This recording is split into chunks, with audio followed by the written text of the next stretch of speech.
Ladies and gentlemen, as we demonstrated the crocodile queue, we're now going to transfer from here in the master station going to the embarkation station.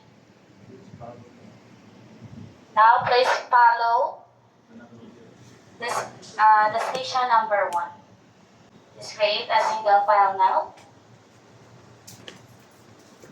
Take to the embarkation station. Babatan.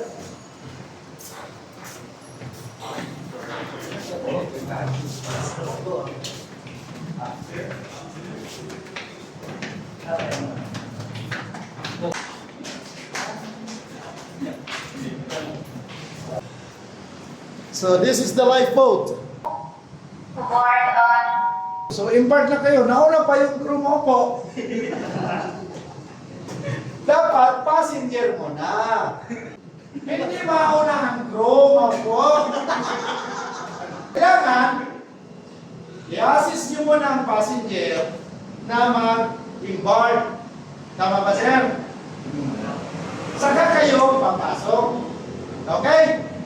So, crowd management is complete. Thank you. Balik na tayo sa classroom.